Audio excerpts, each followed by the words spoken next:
Bonjour tout le monde! Alors, j'ai une grande chance aujourd'hui. Je suis avec Sylvie de la boutique Urbaine. Je connais pas ton nom de famille. Bouchard. Sylvie Bouchard. Bon, ben, nous, on la connaît comme Sylvie. Hein? Oui, c'est ça. Parce qu'elle fait ses vidéos, c'est Sylvie qu'on écoute. Et on est ici dans le cadre du festival de la Petite Gemme, qui est un super beau festival, la première année. J'adore ça. Et Sylvie a fait son lancement de sa magnifique revue. Vraiment, un coup de cœur. Vraiment, là, une superbe de belle revue avec des très beaux patrons, beaucoup de générosité et tout. On en a que notre argent, mais moi, je veux connaître le fond de l'histoire de ça. Alors, Sylvie a accepté de s'asseoir avec moi, puis on va jaser un peu de ce bébé. Oui, un beau bébé. Ton bébé. Dis-moi donc, d'où part l'idée de faire une revue? Il n'y en avait pas au Québec, là. Non, c'est ça. Ben, c'est sûr que ça part un petit peu de là, mais à un moment donné, peut-être 5-6 ans, 7 ans, je ne sais pas, ça passe vite, on dirait qu'avec la COVID, on est coupé, qu'on ne sait plus ce qu'on est rendu dans le temps. Mais à peu près dans 5-6 ans, j'avais organisé dans un beau chalet, une rencontre de petits copains. Puis là, je me disais, je regardais tout ça, puis il y avait des maisons-là, il y avait des gens de toutes sortes de métiers qui étaient là, puis je me disais, Caroline, on aurait une belle gang à partir d'un magazine québécois, parce qu'il y en a plus. Il y a quand même beaucoup de demandes pour des publications francophones, puis j'en vendais beaucoup à la boutique, les revues européennes, anglophones, mais il n'y avait rien en français. Fait que c'est un peu mon processus aussi. Moi, ça va me sortir une petite idée dans la tête, fait que je la mets là. Puis, je me dis rien finalement, je la mets là, mais je sais que même année, il va y avoir quelque chose qui va passer. Il faut juste que je sois attentive. Puis, mon cerveau, il me répond bien, tu sais, à un moment donné. Ça fait 2 ans qu'on faisait un catalogue de Noël pour Purlaine. Oui, le beau catalogue. Oui, puis là, j'avais des filles qui, on était en Zoom, puis je voyais les filles entourant l'écran qui étaient là, puis je me disais, c'est là, moi. Parce qu'à un moment donné, je me disais, je peux pas, tu sais, moi, j'écris vraiment pas bien, je déteste écrire. Donc, je me disais, ben là, je suis pas capable d'écrire des textes, je suis pas capable, tu sais, moi, dans ma tête, il fallait tout que je fasse moi-même, tu sais. Puis quand tu commences, ben, t'as pas non plus les fonds. Mais je pense qu'aussi, il y a 5-6 ans, peut-être que j'avais pas les possibilités financières de faire ça aussi. Parce que j'ai pas besoin de le dire à personne, c'est quand même un gros investissement. Oui, c'est un gros investissement. L'imprimeur, ça coûte cher, la distribution, c'est dispendieux, malgré que tu as quand même déjà moi, j'avais un bon suivi. Oui, moi, je me disais, c'est ça, oui, je pensais. Ben, c'est ça. À suivre, là, parce que c'est ça qu'il y a un bout, mais il faut quand même en vendre plus pour être capable que ce soit viable, parce que mon but, c'est que ça soit viable. Pour être viable, il faut que ce soit rentable. Donc, pour moi, c'était inimaginable que j'aurais pu faire un magazine. Parce que si je le faisais, il fallait que ce soit avec des gens de tricot. Oui. Alors que là, je n'étais pas avec des gens de tricot, j'avais une graphiste, une photographe, une fille de marketing. Il me manquait une rédactrice. Je cherchais les filles, comme je t'en embarqué là-dedans. La graphiste, Joanne Kessy, qui a fait la graphiste du magazine. Magnifique. C'est une tripeuse de magazine. Fait qu'elle était comme, quoi? Es-tu en train de m'offrir de faire un magazine? C'était comme, j'embarque. Ah, oui. Puis les filles ont tout embarqué, puis après ça, ils ont dit, OK, on a quelqu'un qu'on connaît qui peut faire la rédaction. Donc, Mathilde est arrivée, autant passionnée, genre, une fille de cœur, une fille d'émotion, elle a tout de suite saisi, parce que c'est beau faire écrire des textes par quelqu'un d'autre, mais il faut quand même que, moi, c'était ça te représente. C'était ma revue, c'était mon magazine. Non, mais c'est vrai qu'on se donne l'opportunité de faire quelque chose puis faire confiance aussi dans nos idées. Mais là, je me suis dit, je vais all-in. Je te ressemble? Oui. Je trouve qu'on te retrouve beaucoup dedans. Ben, moi, je voulais une émotion. Je voulais une émotion dans les photos, je voulais une émotion dans les textes. Oui. Puis j'ai eu des beaux compliments. Il y a 2 personnes différentes qui m'ont dit qu'en lisant la revue au début, puis l'étaient rendu minutes, puis se sont sentis apaisés. Mais mon Dieu, j'étais là, qu'est-ce que c'est? Moi, je voulais créer une émotion. Bien toucher. Le papier est important. Le papier, la qualité. J'ai dit, après, j'avais changé d'idée, puis je suis revenue, j'ai dit, j'y vais encore là. Il est tout comme la laine, ton papier. C'est drôle à dire. L'émotion commence au toucher. Tu sais. Le toucher, la texture, les images, la présentation. Il est vraiment fabuleux. Tout est inédit aussi, parce qu'il y a des gens, c'est sûr, qui ont questionné au niveau du prix, puis je comprends que peut-être qu'ils passent toutes les bourses. Mais je pense qu'il ne faut pas comparer ça comme un magazine commercial. C'est plutôt Donc, quelque chose qui sort pas 4 fois par année? 3 fois par année, excuse-moi. 3 fois par année. Mais là, ça devient presque un livre. Aucune publicité. Puis, quand Oui, même pas toi-même.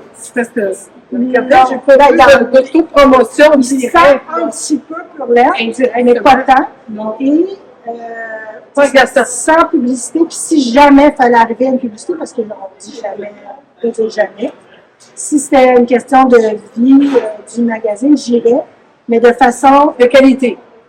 incluse dans l'image. C'est nous qui gérait l'image et tout ça du magazine. Donc, c'était très important pour moi. Et de raconter des histoires.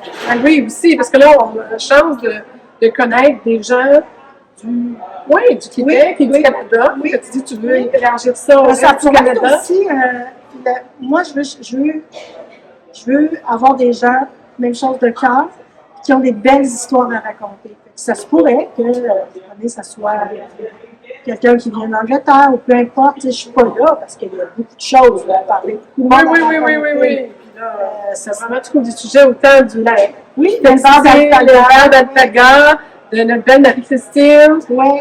aussi de Jean-Philippe, que je pense que c'est vraiment fascinant là, d'avoir aussi de l'inclusivité dans ça, parce que je pense que c'est l'idée, on est rendu là, alors, il y a beaucoup d'inclusivité, tu aurais pu faire un magazine seulement féminin, pourtant tu as aussi... Oui, parce que je crois, tu sais, j'ai Julien aussi qui a l'œil très artistique dans le magazine. Oui.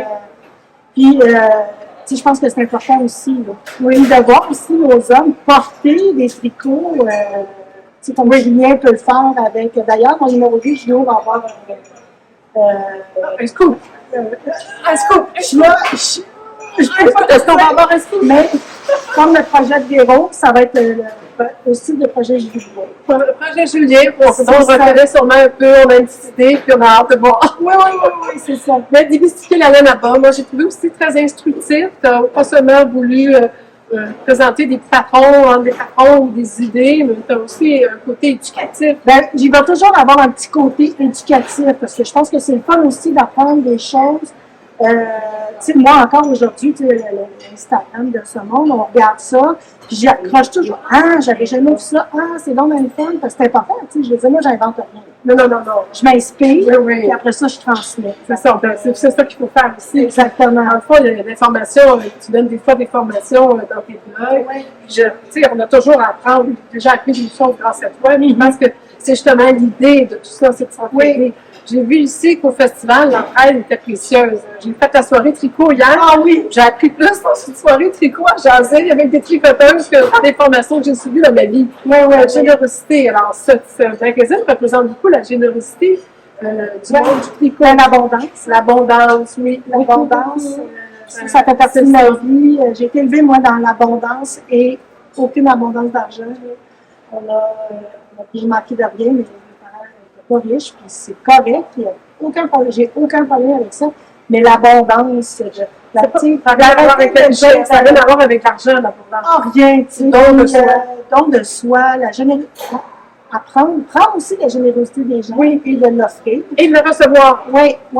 Fait que, moi, tu vois, j'ai pensé en fin de semaine, là, vendredi, j'ai eu beaucoup de misère avec ça. Oui, c'est beaucoup de compliments. Oui. Mais avec raison, tu les mérites. Alors, embrasse tout ça. Oui, mais il y a quelque chose d'au-delà. Il y a quelque chose au-delà du côté professionnel que j'ai reçu en tant que personne, en tant que femme entrepreneur, qui m'a, mon Dieu, je digérerai pendant quelques semaines. Tu vas surfer là-dessus, puis ça va nous donner plusieurs belles nouvelles avec vous. Oui, c'est ça. Je voulais vraiment prendre quelques temps. On ne veut pas abuser de votre temps, pas abuser de ton temps, parce que je sais qu'on t'attend en bas. Peut-être que je la kidnappe pour en avoir quelques minutes. Mais écoute, on te souhaite vraiment la meilleure des chances, une longue vie à ce magazine qui est splendide. Allez vous abonner, allez le chercher. On peut le trouver facilement en ligne sur ta boutique, sur ma boutique purlaine.atc.com. Sinon, c'est Fibre Magazine, en un mot, .ca. On te trouve sur les réseaux sociaux. Ah oui. Alors, sur Instagram, sur le nom de Purlaine, etc. Oui. Je sais on a aussi un Instagram. Instagram pour Phil. Oui, voilà. Aussi, Facebook. Il y a l'infolette aussi, si vous voulez juste l'abonner aussi pour voir un peu quel genre de choses. J'aimerais aussi l'infolette m'aider, envoyer des petites choses. OK. Comment tu fais ça? C'est un travail. Oui, mais c'est parce que là, moi, mon nom numéro, il sort en mai. Tu sais, si je veux pas recommencer tout mon travail, il faut qu'on alimente la chose. L'alimente, c'est Ouais. ça. Mais je suis même pas inquiète, tu es très proactive là-dedans. Alors, pour nous, tu es une belle image de la réussite dans le monde Mayenne. Elle est vraiment fière. Puis merci de promouvoir tout ce monde-là autour. Je suis sûre qu'il y a beaucoup de monde, par mon entremise, veulent te remercier. Alors, ceux qui n'ont pas eu la chance de te croiser, je suis sûre que je fais le message de la part de tout. Un gros merci à toi d'avoir accordé cette entrevue. Puis ça a été vraiment un plaisir de la rencontrer. Elle est exactement comme sur les photos dans le magazine. C'est un amour. On vous embrasse fort. À la prochaine.